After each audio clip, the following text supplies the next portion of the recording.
This is We Bleed Orange and Black, the podcast for Halloween and horror lovers. Join us as we interview creators, discuss our favorite horror, and share original spooky stories. I'm Jeff C. Carter. This week, we're talking with Tamara Sellman and Clay Vermulm about their new collection, Rain Shadows. Clay Vermulm is a writer, editor, surfer, and rock climber from Cutbank, Montana. In addition to his short stories, novels, and novella Crevasse, he produces the Sinister Soup and Fermented Fiction podcasts. Tamara K. Sellman is an author, poet, podcaster, and filmmaker. Her books include the Dark Speck collection, Cul-de-sac Stories, and her medical memoir of poetry and essays, Intention Tremor, a hybrid collection. Recent publications include Lowestoft Chronicle, Lurking, Quibble, and Cirque. Her pet subjects include chronic illness representation, feminist themes, magical realism, and what-if scenarios. Tamara grows things, hangs out with trees, and takes ideas from highly detailed dreams. Clay and Tamara, welcome to the show. Hey. Hello. Thanks. Thank you. Yeah, thanks for having us. I have an icebreaker question, literally or figuratively. Is the Seattle freeze real? Oh, that's so funny. Do you want to take it, Clay, first, or do you want me to go? Been here longer. I'll let you take Okay. that. I'm also from All right. Montana, so nothing pertaining to cold in this state really counts. Yeah. That's a good point. Now, Seattle freeze has to do with just a kind of people in Seattle are friendly enough, but not too open until you like really get on their good side. So when you move here from somewhere else, like I moved here from Chicago, and I'm originally from the Northwest. I moved here from Chicago, where everyone's really friendly and will talk to you right there at the grocery counter or whatever. People in Seattle just are not quite the same. They're a little bit more reserved. And maybe it's the rain, maybe it's too much coffee and they're thinking about where the nearest bathroom is. Who even knows? But yeah, there's a little, and it's a little like passive aggressive, I guess. And again, it could be because of the weather. Yeah, I would have to agree with that. I came from a very small town, so I kind of just assumed that was the difference between a small town and a city, where you don't know everybody by like their middle name, which is like how I grew up. So I always kind of just assumed it was that, but I haven't been to enough of other cities to really weigh in on it accurately. So, and not to say that the people in Seattle are terrible. They're not. There's some really fine people there, but it is definitely a different vibe than other places that I've lived. Wow, fine is a very delicately drawn word. Yes. When I'm gushing about a group of people, I don't normally use the word fine. That's my promo for this show. It's going to be fine. Yes. Me and Tamara on Weeb. This interview will be fine. It was a fine interview. Yeah, Jeff's fine as a host. Tamara and Clay, fine people. Hey, Yeah. fine goes with filigree. It goes with detail. That's it right. goes with all these intricate and well practiced things. So that's another way to look at it. And that's what Tamara's saying. I think is that Seattle people are finely honed, or that they've been ground down to very small particles. or that, not coarse. That could be that. Another random question I wanted to bounce off you, Clay. You've been doing a lot of surfing since you've reached the Pacific Northwest. Probably not as much surfing going on in Montana. Have you ever surfed in warm water? Or is hateful, icy, cold, brackish, briny water all you've ever known? First of all, there's a lot less sharks where I surf, which is kind of nice. And I also find the nice cold ocean water, especially in the Strait, where it's really clean and really clear, which is pretty nice. And once you're in a 5mm wetsuit, it's not really cold anyway, but it is a pain in the butt to get that wetsuit on every day. And I can definitely see how you spoiled Southern coasters blanch at that a little bit. But yeah, I have surfed in warm water. I've surfed in Hawaii and I've surfed in Australia, and it is awesome. It is really awesome when you could just throw on like a t-shirt and call it a day. Although the first time I surfed in Australia, that was my very first time surfing, and I had no idea how much a surfboard can like tear your chest and stomach up if you don't wear a shirt. Because I just went out there with no shirt, and I came out looking like I had been drug across a tennis court. First time I went surfing was I took a lesson in Hawaii, not knowing that I had already peaked as a surfer, that it would never get better. It was all downhill from there, quite literally. These football field long, gentle waves in warm Yeah. water. Yeah, the paddle out is brutal for sure, especially Yeah. on a choppy day. And that it's very choppy up here on the like North Pacific coast can be really rough some days. And you're right. I mean, there is nowhere like Honolulu Bay where you just like wade out to the outside and then the waves, like you said, that's like 200 yards. You can see where exactly they're going to brace. You just like walk to there, jump on your board. It's And then the beautiful. question is, when do you want to stop riding that wave? Yeah, it's up to you. All the way down the coast. Whereas in LA, like a 10-second ride is a major achievement. Oh, yeah, and you got to hop out. I actually snapped my last 2 surfboards in rough surf, so Oh, yeah, I've don't never have any done that. surfboards left. Clay and Tamara, I kind of want to talk about the 360 scope of your various projects. Because there's almost more than we can get into unless we want to make this like a 2-hour exploration. No. This collection of yours is an outgrowth of one of these projects that has grown in this ecosystem you've created. I'm going to shotgun a bunch of things at you, and I want you to play with anything that comes to mind. You've got the Substack, Fermented Fiction, Author of the Month, In Conversation, Editing Consultation, Bad Spirits, the collection you published, the Seattle branch of the Horror Writers Association, Cascade Writers, Crypticon, Nightmare Magazine, Grendel Press. What the hell, man? You're making everyone look bad. Well, I make myself look bad plenty when I try to juggle too much and drop like half the balls, which does occasionally happen. Since we have the luxury of having Tamara here, I think the best jumping off point is probably just the Beneath the Rain Shadow podcast. Because Tamara and I, we actually met in a critique group. It's like North Seattle Science Fiction and Fantasy Writers Workshop or something. It's way too many letters to be in one acronym. I just remember it's like double not safe for work acronym. Yeah. Which is funny because although I don't know, we might have some not safe discussions. I'm not sure. Both of us have brought plenty of stories that make those things maybe not safe for work, but definitely that's where me and Tamara met, and that's kind of where our relationship as peers and co-writers kind of began. I don't remember exactly how it came up, but I just remember I had this idea for Beneath the Rain Shadow because I wanted to do another podcast. I wanted to do one that was more craft centric, but I wanted to do something that was a little different because I was already doing interviews and reading stories on my other stuff. So I was like, how can we do this differently? And one of the people from day one enjoyed working with the most in like a critique setting was Tamara. I'll never forget that very first group. I read Tamara's stories in the cell phone lot at the airport. And I just remember them being like far and away my favorite stories of the whole batch that week. And of course, they were the horror-centric kind of stories, so that probably helped. But Tamara's an excellent writer, and I was just blown away by those. And I remember thinking right then, I was like, yeah, I hope I get to write something with this person someday. And then like 2 years later, I just pitched this podcast to Tamara, this idea to critique things live on the air, because I've had so many conversations with especially new writers that are having a hard time getting that first thing released or that first thing finished. And I just think it's really important for people to see that like everybody, no matter how much they've written, like they go through the same stages of the writing process. It doesn't matter if you're Stephen King or Amakatsu P. Jelly Clark, anybody who you really admire as a writer, like they all wrote a first draft and it sucked, and they sent it to editors and friends and beta readers and got feedback and made it better. And that's how it became the book that you now know as a really good book. But like nobody just writes the first draft and it's great. So we wanted to show that in real time. And then I just love writing from prompts too. So that was kind of the other part of it. But can you speak to your origins of the project there, Tamara, and how you felt about it? Yeah, I remember that first meeting when you were in your car listening at our meeting. You were dialed in. That was so funny. It's like, man, this guy's intrepid. He's going to go to a writing critique group right in the airport parking lot. That is dedicated.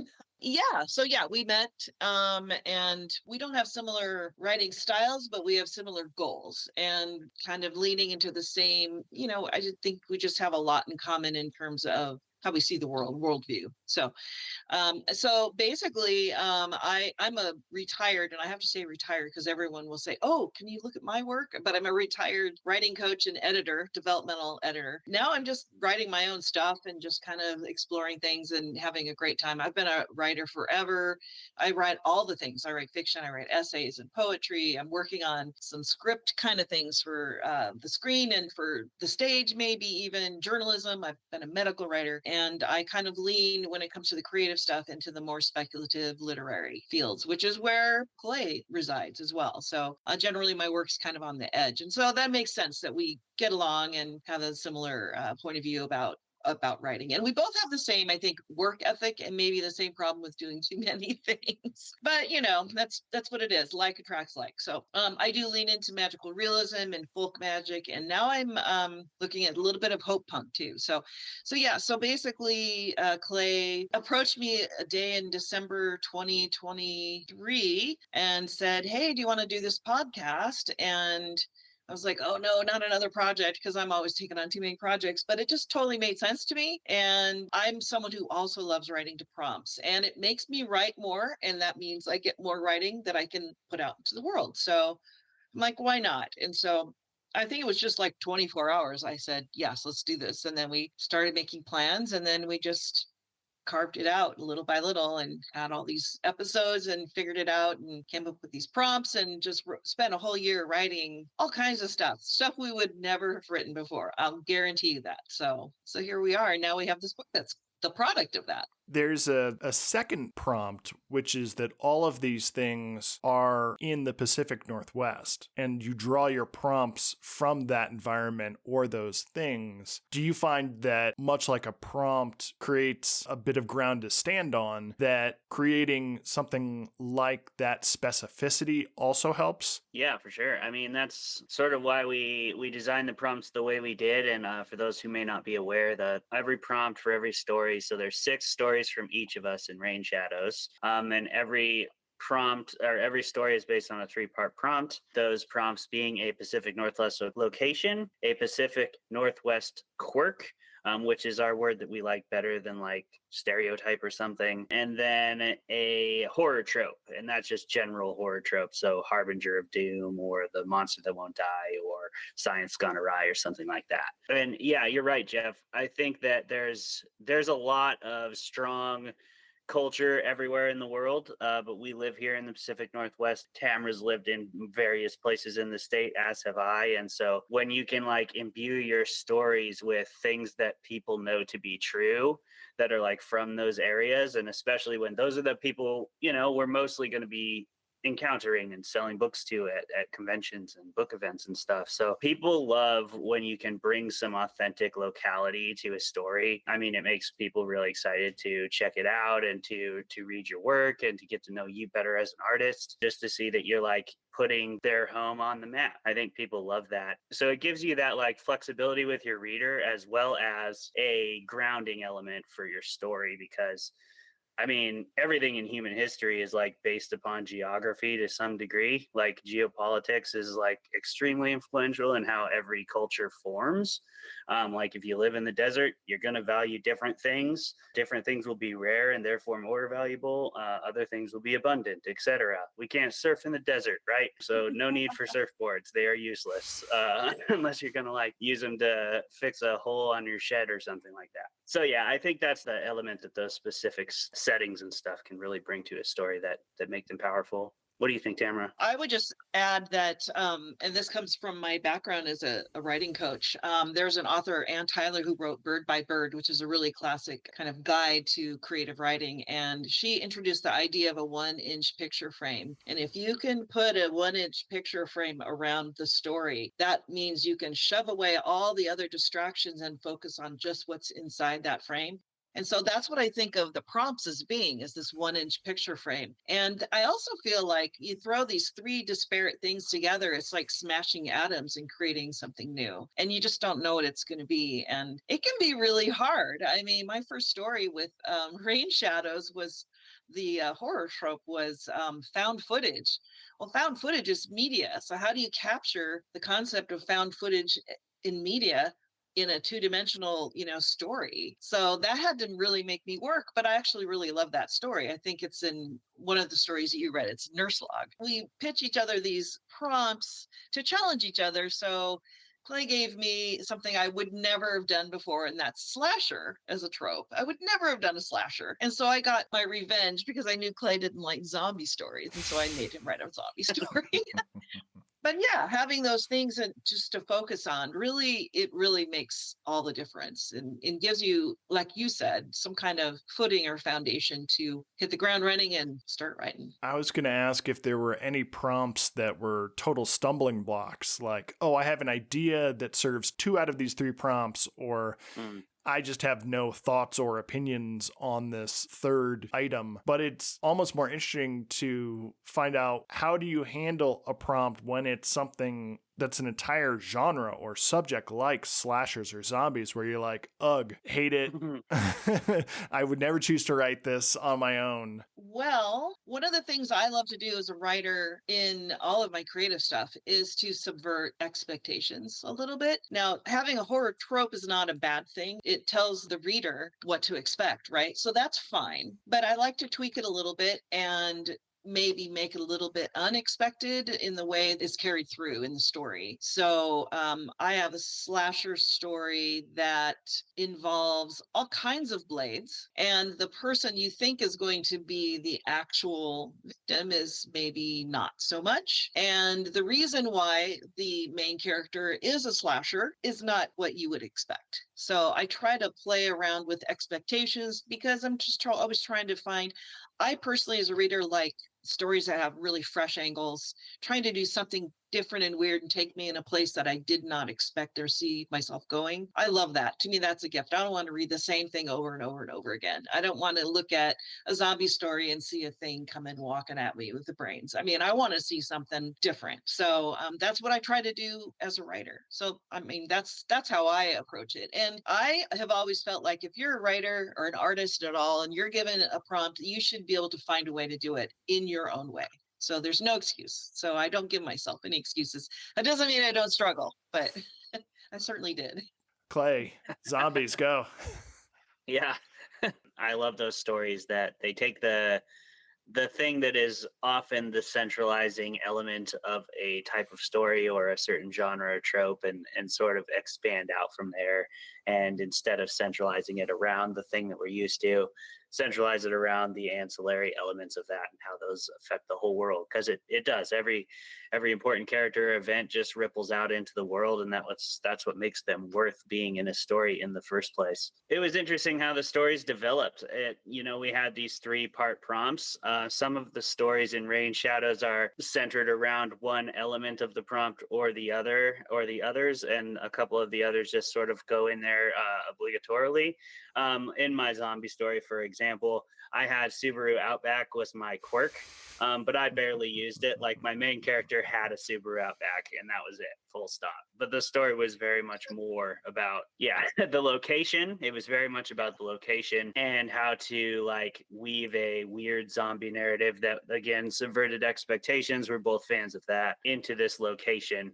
And trying to take it in a different direction. So sort of the direction I went was with like a game farm and using zombie, not humans necessarily as the zombies, no spoiler alerts, but what ways could zombies be commercialized was sort of the way I thought about it.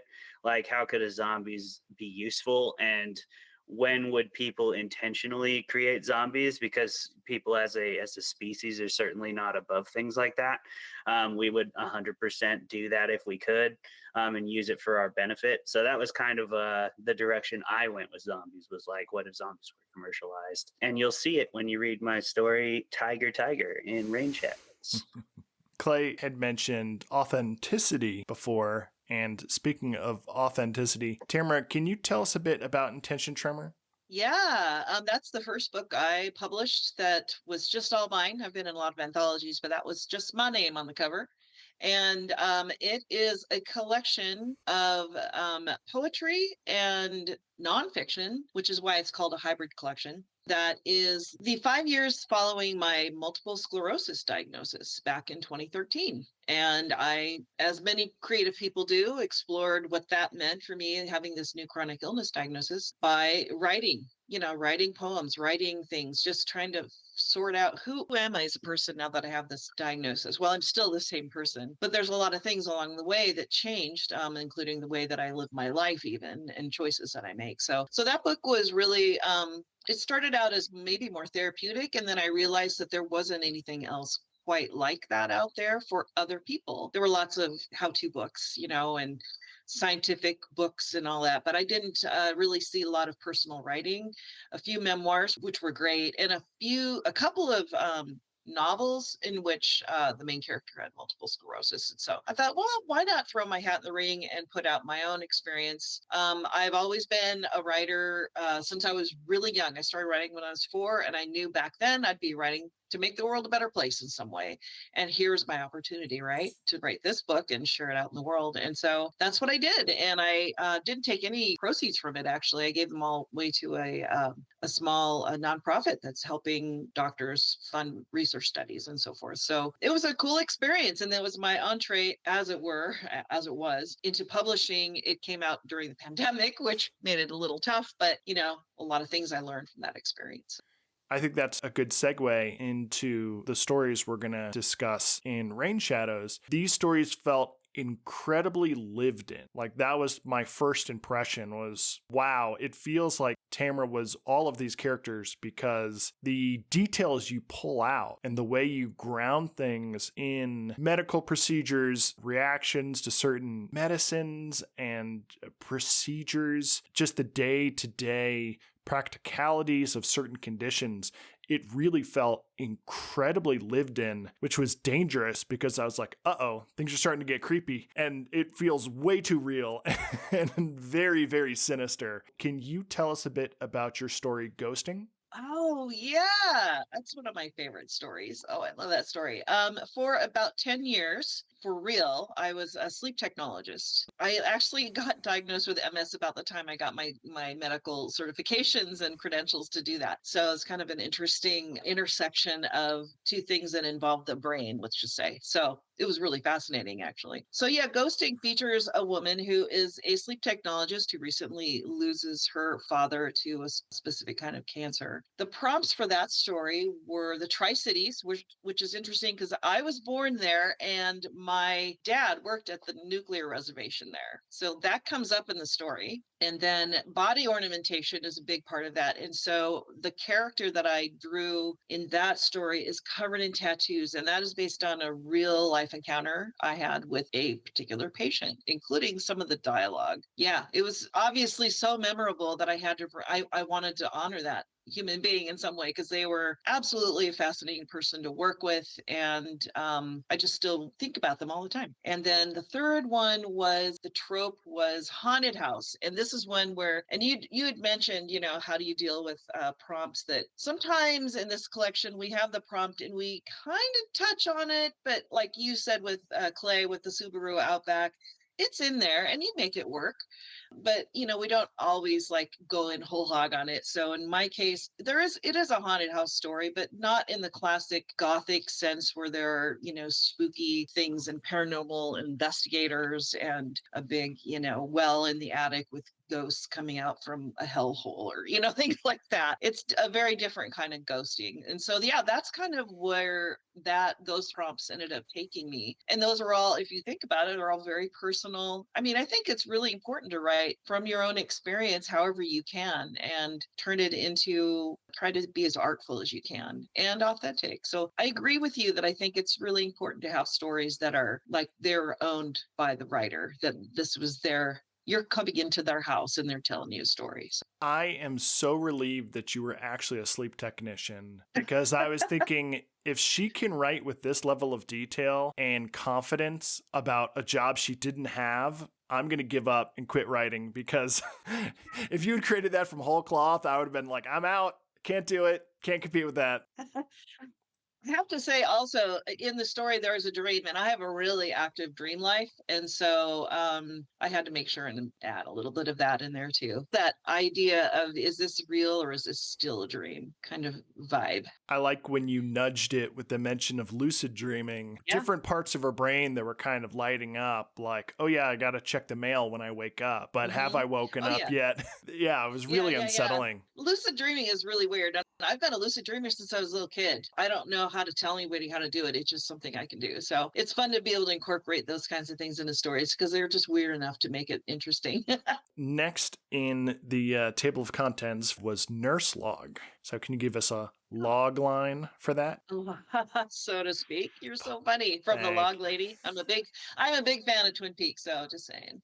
I love that log lady. Yes, there are two friends that are going to hike in the woods to chase down what they think of as a very special form of wild-grown cannabis on private property. And they're doing that because one of the main characters, there's two of them really, is a woman who has multiple sclerosis, a surprise, and she has a lot of pain issues and a lot of issues with her medications. And so they're thinking maybe medical marijuana, quote unquote, is something that has been approved for treating all kinds of symptoms of MS. So they're like, let's go and see if this will work for us. And maybe we'll go nab us some and maybe even grow our own.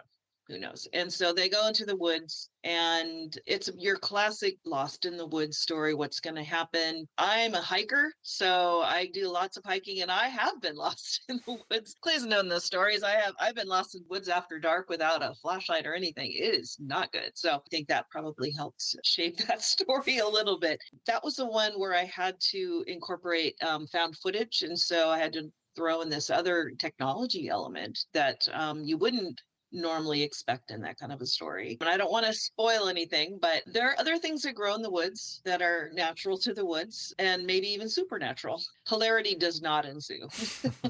Clay, your first story in the collection was Fault Line. Can you set this one up for us? Fault Line is about my prompt for that one, the horror trope. And this isn't a spoiler because these tropes will be at the start of every story in the book. I like that format, by the way, because I like setting up a trope. It makes it a lot easier to subvert it if you know what it is right up front. This one was Sin Eater, one of my favorite creatures. I love these kind of folkloric figures, and Sin Eaters are a very fun one to play with in horror, obviously. My story is about a young man who meets a sin eater in a gas station in Montana, in the middle of nowhere, Montana, the town called Chester.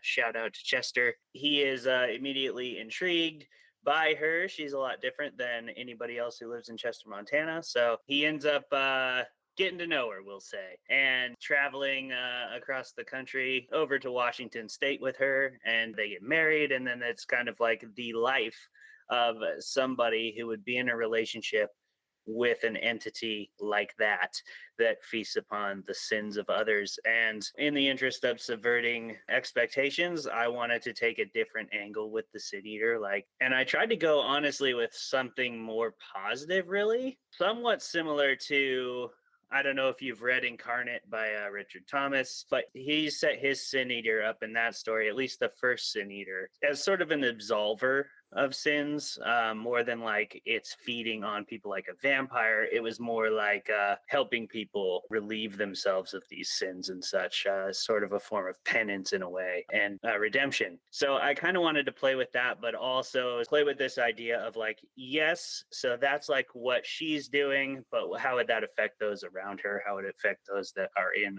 relationships with her and such? So yeah, I guess I'll leave it at that, but that's basically the story, sort of the exploration of this really unconventional relationship between a human and a non-human, and the effects that might have on you if you were the human. Can I take a huge leap way out on a branch? Please. All right. Afford me some grace here. I'm just going to take a wild shot in the dark with a question that arose, and we can cut this from the show if you like. Okay. Your wife is a therapist, right? Yes. Does your experience as being the spouse of a therapist who goes into these incredibly intense emotional situations with other people inform your writing on what it might like to be married to a sin eater? Absolutely. And you don't have to cut that from the show. This story is heavily influenced by that experience. I do see that sort of the way that affects her. And I know how important the work she does out in the world is. She's out there on a daily basis. I mean, something people don't really think about maybe with therapists is maybe a few times in your life you've been in a scenario that a therapist faces on a daily basis. Think of a time where somebody you really love or someone really close to you has told you about the most catastrophic thing that's happening to them in their life. Think about how many people in your life would even share that information with you. I'm talking about, the worst day of their life, the worst thing they can imagine, the hardest thing that they could ever admit, the thing they've never told to anybody else. We probably have like tops 5 people in our life that would even share that information with us at all. And then a therapist is that person for like 50 people every week. So yeah, I mean, it's crazy. She's definitely doing amazing work out there, and I can like only imagine the burden that it truly is to bear all of that weight and all that responsibility, and to also not be able to talk about it, to have to keep it all secret and keep it all in a filing cabinet, share it only with your peers, and like peers relationships are always complicated too, because even amongst like writers where we're creating stuff, largely a lot of us are doing it for fun. We're all passionate and everything, of course, but like we even disagree with how to tell stories and stuff. But I can't imagine what it's like to disagree with a peer in a field like therapy, where it's like, hey, you're kind of messing with people's heads though. So like if you're doing that wrong, I'm personally offended. And just I'll get offended by bad storytelling. Like, don't get me wrong. But that feels different to me. It feels different to me. Yeah, it was heavily influenced by watching what she does and admiration for that field, and yeah, just the weight that the therapists have to bear and what it would be like to be one of those kind of creatures that absolves people of that weight. Has she read the story? Yes, she reads everything. Okay. Are you wanting to know if she liked it, or? You didn't offer, so I assume she didn't. No, she liked it. Yeah, she's read all of Rain Shadows. She's really excited about the collection. She's not really a horror fan, but I've been slowly converting her over time. I've now got her to watch Robert Eggers movies with me and enjoy those. She really enjoyed Exhumer recently, which was a pretty crazy horror movie. I don't know if you've seen that, but it was awesome. She really enjoyed the Smile movies. So I'm getting her there. But yeah, she liked Rain Shadows, and she immediately read that one and it was like, so this is me. And I was like, yeah, in a lot of ways it's you for sure. Will you tell us a bit about Tiger? So that was my zombie story. Only one of the prompts that we didn't like made it into the ARC, but I had a lot of fun with this prompt. I am a huge nerd for epistolary horror. Ever since Dracula and Frankenstein way back in the day, of course. I got the prompt for zombies. This was that story, Subaru Outback, and then my location was a game farm in Washington, and that's as much as I'll say about it. And so, like I was saying, I wanted to play with that idea of commercializing zombies.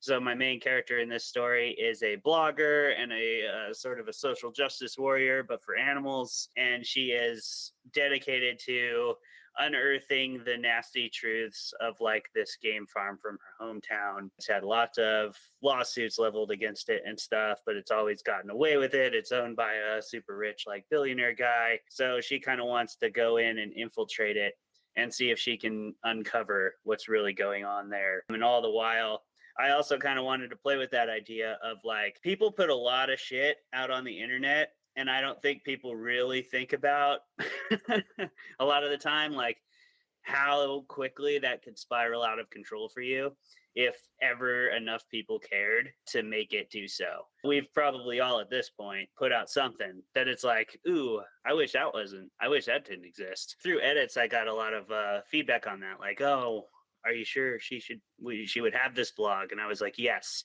because this is like a younger generation that puts everything online, films everything. And I wanted her to be a part of that too. So she's blogging about it as she's like infiltrating this place. And she's kind of trying to spread the word in real time. And that's likely going to catch up with her. If you're going undercover, you should also be blogging about your undercover investigation. Yeah, I think that's a valid takeaway. And maybe, you know, that might be one of the more exaggerated scenarios that I write about in this whole collection, probably. But sometimes I think exaggerating a little bit helps get the story across and get the point across. And I try not to do it to a degree that it's ridiculous and can still feel realistic. So hopefully I accomplished that, but you'll have to let me know. I got to read a sample of this. What can you tell us about the full collection, what it's going to look like, and when it's coming out? It's coming out in July. Do you want me to read the back cover copy? I have it right in front of me. Please. Inspired by the dark forests, high deserts, misty mountains, and tumultuous seas of Washington state, Rain Shadows delves into the horror that lives beyond the shadows and fog of the Pacific Northwest. Penned by Washington authors Tamara Sellman and Vermulm, this anthology of prompt-inspired stories explores the folklore, culture, mysticism, and horror that, like them, calls Washington home. From mythological and fantastical themes to psychological and supernatural horror, and even some true crime vibes, this collection holds something for horror fans of all stripes and subgenres. Just make sure to bring a waterproof jacket. Excellent. This has stories ranging from east to west in Washington state. We have stuff on the peninsula. We have stuff east of the mountains over in the high deserts. We have one story that takes place on a ferry in a post-apocalyptic setting. We have lots of stuff on the coast. We have stuff in Seattle proper. So pretty much anything you could want from Pacific Northwest horror, I think we did a pretty good job of cramming it in here. So it's going to be a lot of fun. It's one of my favorite things I've ever been a part of, for sure. Yeah, it's been really fun. Each story has its own little map of Washington state, and it'll point you to exactly where it takes place and gives you the prompts so that you know going right in. 12 stories in all told. And we have a really nice introduction from Richard Thomas, which I'm so excited to be able to share as well. We've both been students in his workshop, so that's kind of cool. And I don't know, I'm super excited because it's a buffet of different kinds of horror. I love where I live. I love this region. It does have its own spookiness. We have lots of monsters and lots of ghosts and lots of things that I don't think the rest of the country really knows about. So hopefully we can give them a taste of our own kind of Northwest Gothic going on up here. Now that you have circled the subject with 12 different stories and all kinds of quirks and settings, what is your takeaway on Pacific Northwest horror? You mentioned unique monsters and cryptids. You mentioned Gothic. I think it is a cool combination between folklore and Gothic. It does have a lot of Gothic elements. I think it's sort of, geologically speaking, there's a lot of similarities to like the Deep South, where Southern Gothic is such a thing. There's a lot of dense forests and mountains and like isolated areas and small pockets of communities that are kind of cut off from everywhere else. And it's kind of like way up here in the corner of the country, especially if you live on the peninsula. I mean, it's like a lot of people probably don't even know. I didn't know before I moved to Washington that the Washington Peninsula existed. I like thought Seattle was on the ocean when I was from Montana, you know? And then I moved out here and I was like, nope, there's a lot of Washington left after you go west of Seattle. I think it really draws upon that sort of mysticism that lives in that overcast, always rainy, kind of always dark and dreary setting, mixed with like the culture of Washington, which is like a crazy mishmash of like a bunch of different cultural regions and types of people. You've got the east side of the mountains, which is a lot more rural and farming and agrarian. And so kind of aligns with those types of political views and stuff. And then you have the city of Seattle, which is, you know, very, very liberal and very activist and always kind of like pushing the envelope in terms of moving things forward in that regard. Then you have like tons of reservations, and some of those are different when you come from like Montana. You know, the tribes in Montana by and large have chunks of their ancestral land, but not most of the tribes in Montana have been relocated, have been moved from somewhere else, or have drastically had their land downsized. Whereas, I mean, that's still the case in Washington, but a lot of Washington tribes still live in their ancestral homelands, like Makah specifically, where I was a teacher. And that's a fascinating thing too, because it kind of like keeps that culture rooted and strong. And so it's really fascinating to be a part of that too. So like there's so much culture in Washington to draw upon. And then it just has those like Gothic vibes of like the dark, the rainy, the isolated. I don't want to say depressed, but like it sort of is a depressing setting. You know, it just it kind of is like an inherently depressing setting sometimes on the west side of the mountains when it's raining like every day for like a good chunk of the year. It definitely changes the way people look at things. We also have a lot of coffee to keep us awake and maybe too awake and too late. And then technology, because technology has its own kind of brand of horror. I've written some techno horror. And so we have, and actually one of my stories features tech bros. Actually, and that's one set in Seattle. So there's a lot of, I guess, these dualities that happen up here. There's light and dark because the fog actually can be very light. With the sun is right behind the fog, it can be like I wear sunglasses year round in a climate that's supposed to be rainy because we have this light and this dark. We have these shadows and this brightness. We have Sasquatch, but we also have technology run amok. And everything is overgrown. And that in and of itself is pretty creepy because things never stop growing. I'm a gardener and I come in from the yard and I'm just slashed because of all the vines and the stinging nettles and the brambles and all the stuff that's just trying to take over, the wild mushrooms trying to take over. And I actually write a lot of horror that's set in just your own backyard because it can be kind of scary out there. One of the things that I found really interesting when I read a bunch of poetry about the first settlers here, was that a lot of people, when they moved here, committed suicide. And that was because it was so dark and there were so many trees that they never saw the sun. I like that because I was born and raised in it and that's normal for me. Although I do still have a little SAD around February. I'm like, come on already, bring me some sun, But for people who've grown up and lived in other places where it's warmer and lighter, it can be really hard to live here. Hence the coffee and maybe the beer and the tea and the whiskey. And yeah. And when the sun is out here, I mean, it is the most beautiful place on the planet. I love it here. When it's like summertime in Washington is just, it really is something to behold. And I'm like you, Tamara. I don't mind the overcast weather. I like the tall trees and the mountains. I like isolation. So I'm like super happy here, but I could definitely understand why people wouldn't be. It's definitely not for everybody. So, Jeff, I did want to say that when the sun first starts coming out in the spring, it's like everyone is outside and they're blinking, they look high. They're just like, oh, like a bunch of addicts that just got a bump because we've just been deprived of vitamin D for so long. And they go out and that dopamine and that just like warmth, it's just like, it's crazy. So it's funny. We all joke about that. Like everyone's just like so happy. I will say that as far as I'm concerned, you guys are the only ones who can really lay claim to Sasquatch.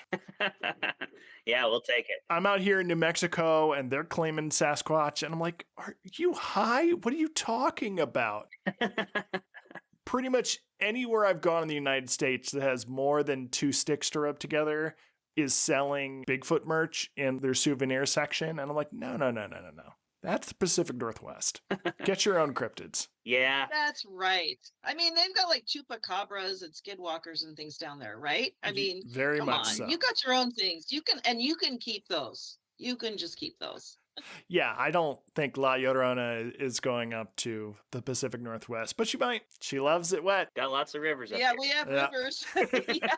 So, Clay, what are you working on next? I mean, I'm really focusing on this right now. My next book that'll be coming out will eventually be the sequel to Crevasse. I am working on the edits for that right now, but there's a little ways to go yet. It's a bit longer, and it just got picked up with a new publisher. So, I had a draft written, but now, we're going back into the editing room with it. So it'll probably be a little while before that sees the light of day. Maybe the winter or early next year, early 2026 is kind of what I'm anticipating. And we're re-releasing Crevasse in June 17th. It's by and large the same story, but we've fixed a few things. We've cleaned it up a little bit. It's now with Dark Forest Press, new cover, new look and everything, and I'm really excited for that, excited to have it at a press. So if you haven't picked up Crevasse yet and you're interested in rock climbing horror, you could go pick that up. Otherwise, yeah, Rain Shadows and the podcasts, Fermented Fiction, those are kind of my big focuses, and Sinister Soup. Tamara, what are you working on next? Well, I too am deeply entrenched in the Rain Shadows thing right now, but that's okay. We're over the biggest hump, which is just getting all those revisions, and so now it's all about promotion and events and just having fun with it and sharing it and getting it out in the world, which is it's like getting our baby ready to go out and graduate and all of that stuff. So, I also make poetry films, and I'm working on a couple and several, well, more than a couple. I have like 5 that I'm sort of pursuing right now. They're short, and a couple of them have horror or gothic themes to them that include like witchcraft and moon magic. And one of them specifically, I shot some film down at Lake Quinault, which is in the deep, dark rainforest down there on the southwestern Washington coastline. And that features a poem I wrote about the ghost of a drowned child. I am working on a couple of poetry collections, and I have a novel that I need to get back to. It is magical realism, and it's set in Washington State, and it's definitely got a feminist undertone, a sort of climate fiction, hope punk kind of vibe, but it gets pretty dark before it gets light. And it's set during the pandemic. Where can our listeners find you online, Tamara? You can find me at Blue Sky. But I also have a Substack and I have a blog. Both are named Rhymes with Camera, and I'm really active there. I took a little break from my blog, but I am back publishing something new almost every other day at least. And I'd like to post notes in Substack too. So that's where you can find me. Great. Clay? Yeah, also on Substack at Clay Vermulm Fiction Horror. And then I have a website, clayvermulmfiction.com. I'm pretty much only active on Instagram, and there I'm just at Clay Vermulm Fiction. My favorite way to engage with everybody is through the Fermented Fiction podcast that releases weekly. We go live, so you can come on Wednesdays usually. It'll be Wednesday this coming week. So tomorrow we actually have Tamara on to talk about the substance. If you ever want to engage with me and the co-host there live, that's kind of my favorite form of social media is the podcast. That's a big reason I do them. So yeah, that's where I'm at. If you're in the Seattle area, Clay and I are both really active with the Seattle chapter of the Horror Writers Association, and there's always something going on. So we've got events coming up all the way through August for now, but we're planning more for the fall, especially at the spooky season. We always try to do stuff like that. Check in with us. Tamara, Clay, thanks for hanging out with us. Oh, this was fun. So much, yeah. Thanks for listening. Please subscribe and follow. We're now on YouTube. Links are in the show notes. You can find me at jeffccarter.com and hit the link to pick up my collection, We Bleed Orange and Black, 31 fun-sized tales for Halloween. Until next time, stay spooktacular.